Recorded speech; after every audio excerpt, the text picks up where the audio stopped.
السلام علیکم ورحمۃ اللہ نحمدہ و نصلی علی رسولہ الکریم۔ اللہ تعالیٰ کے حکموں کو پورا کرنے میں کامیابی کی یقین سے متعلق احادیث۔ بسم اللہ الرحمن الرحیم۔ اللہم صلی علی محمد وعلی آل محمد وبارک وسلم۔ حدیث نمبر 183۔ حضرت طلحہ بن عبید اللہ رضی اللہ عنہ فرماتے ہیں کہ اہل نجد میں سے ایک صاحب رسول اللہ صلی اللہ علیہ وسلم کی خدمت میں حاضر ہوئے۔ ان کے سر کے بال بکھرے ہوئے تھے۔ ہم ان کی آواز کی گنگناہٹ تو سن رہے تھے، لیکن فاصلہ پر ہونے کی وجہ سے ان کی بات ہمیں سمجھ میں نہیں آ رہی تھی۔ یہاں تک کہ وہ رسول اللہ صلی اللہ علیہ وسلم کے قریب پہنچ گئے تو ہمیں سمجھ میں آیا کہ وہ آپ صلی اللہ علیہ وسلم سے اسلام کے اعمال کے بارے میں دریافت کر رہے ہیں۔ رسول اللہ صلی اللہ علیہ وسلم نے ان کے جواب میں ارشاد فرمایا، دن رات میں 5 فرض نمازیں ہیں۔ ان صاحب نے عرض کیا، کیا ان نمازوں کے علاوہ بھی کوئی نماز میرے اوپر فرض ہے؟ آپ صلی اللہ علیہ وسلم نے ارشاد فرمایا، نہیں، لیکن اگر تم نفل پڑھنا چاہو تو پڑھ سکتے ہو۔ پھر رسول اللہ صلی اللہ علیہ وسلم نے ارشاد فرمایا، رمضان کے روزے فرض ہیں۔ انہوں نے عرض کیا، کیا ان روزوں کے علاوہ بھی کوئی روزہ مجھ پر فرض ہے؟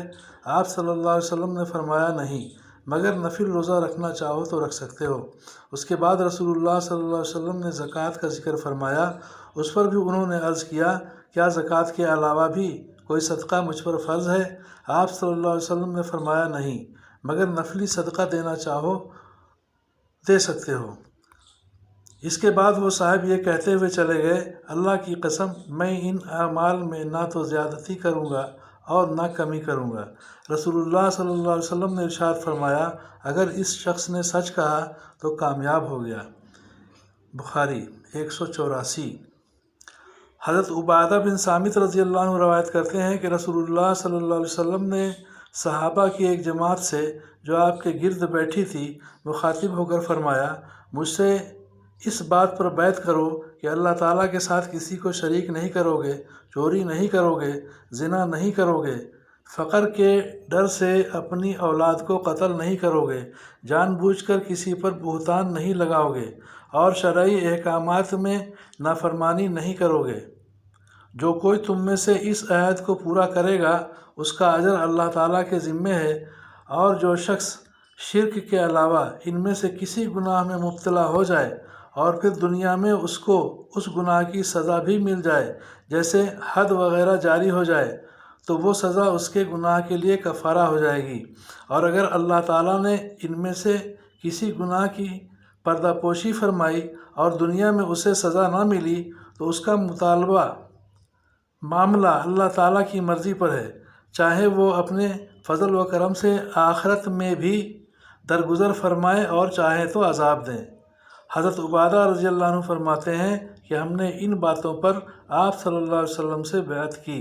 بخاری 185۔ حضرت معاذ رضی اللہ عنہ فرماتے ہیں کہ رسول اللہ صلی اللہ علیہ وسلم نے مجھے 10 باتوں کی وصیت فرمائی۔ اللہ تعالیٰ کے ساتھ کسی کو شریک نہ کرنا، اگرچہ تمہیں قتل کر دیا جائے اور جلا دیا جائے۔ والدین کی نافرمانی نہ کرنا، اگرچہ وہ تمہیں اس بات کا حکم دیں کہ بیوی کو چھوڑ دو اور سارا مال خرچ کر دو۔ فرض نماز جان بوجھ کر نہ چھوڑنا، کیونکہ جو شخص فرض نماز جان بوجھ کر چھوڑ دیتا ہے وہ اللہ کی ذمہ داری سے نکل جاتا ہے۔ شراب نہ پینا، کیونکہ یہ ہر برائی کی جڑ ہے۔ اللہ تعالیٰ کی نافرمانی نہ کرنا، کیونکہ نافرمانی کی وجہ سے اللہ تعالیٰ کی ناراضگی اترتی ہے۔ میدان جنگ سے نہ بھاگنا، اگرچہ تمہارے ساتھی ہلاک ہو جائیں۔ جب لوگوں میں موت وبا کی صورت میں عام ہو جائے، جیسے طاعون وغیرہ، اور تم ان میں موجود ہو تو وہاں سے نہ بھاگنا۔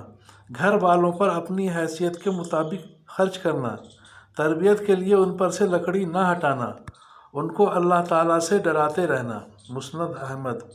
فائدہ: اس حدیث شریف میں والدین کی اطاعت کے بارے میں جو ارشاد فرمایا ہے وہ اطاعت کے اعلیٰ درجے کا بیان ہے، جیسا اسی حدیث شریف میں یہ فرمان کہ اللہ تعالیٰ کے ساتھ کسی کو شریک نہ کرنا، اگرچہ تمہیں قتل کر دیا جائے اور جلا دیا جائے، اعلیٰ درجے کی بات ہے، کیونکہ ایسی صورت میں زبان سے کلمہ کفر کہہ دینے کی گنجائش ہے جبکہ دل ایمان پر۔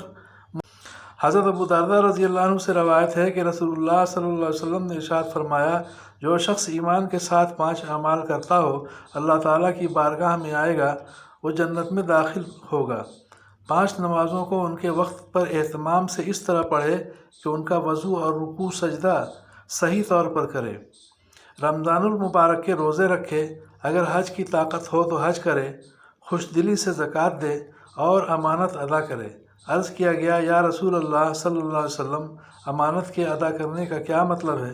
آپ صلی اللہ علیہ وسلم نے ارشاد فرمایا، جنابت کا غسل کرنا، کیونکہ اللہ تعالیٰ نے آدم کے بیٹے کے دینی اعمال میں سے کسی عمل پر اعتماد نہیں فرمایا سوائے غسل جنابت کے، کیونکہ غسل جنابت ایسا چھپا ہوا عمل ہے کہ اس کے کرنے پر اللہ تعالیٰ کا خوف ہی اسے آمادہ کرتا ہے۔